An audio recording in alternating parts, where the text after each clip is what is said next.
AR Tech Room YouTube channel එකට ඔකට සාදරයෙන් පිළිගන්නවා. ඉතින් අද මම මේ වීඩියෝ එක ගෙනාවේ මොකටද කොහොමද ඔකටගේ වටිනා කියන ෆෝල්ඩර්ස් ෆයිල් ඕනිම දෙයක් ඩොකියුමන්ට්ස් ෆොටෝස් පික්චර්ස් වීඩියෝස් ඕනිම එක හිඩන් කරගන්න ක්‍රමයක්. ඉතින් මේක ඕනිම Windows එකට සපෝට් කරන Windows 8 10 11 ඕනිම එකට. ඉතින් අපි වැඩි කතා නැතුව කෙලින්ම යන් කොහොමද හිඩන් කරන ක්‍රමයට.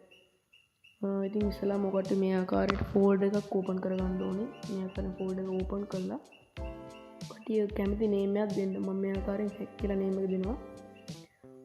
ඒක දීලා ඔකට එන්ටර් කරන්න. එන්ටර් කරාට පස්සේ ඔය කට්ටිය ෆෝල්ඩර් එක රයිට් ක්ලික් කරලා ආස්පර ඉස්සලාම කට්ටිය මේකට කැමති ඔකටිගේ කියන්නේ ඔකටිගේ වටිනා කියන දේවල් මේකට දාන්න. දාලා ඉවරලා බෑක් කරලා කට්ටිය රයිට් ක්ලික් ඔබලා ප්‍රොපර්ටිස් යන්න. ඊට පස්සේ ඔකට මෙතන යට තියෙනවා හිඩන් කියලා ඔප්ෂන් එක. ඒකට ටික් එක දාන්න.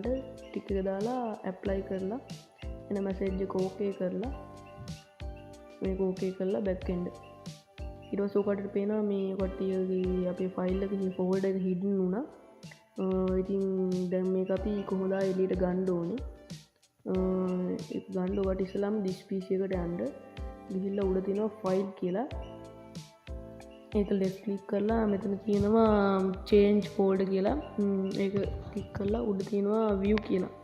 ඒකට ගිහිල්ලා මෙතන යට තියෙනවා show hidden file කියලා. ඒක යටද ටික් එක දාගන්න. ටික් එක දාලා මෙතන apply දීලා okay කරලා back කරගන්න. ඊට පස්සේ ඔකට back කරපුවාම පේනවා ආපහු අපේ hidden කරපු folder එක ඇවිල්ලා තියෙනවා.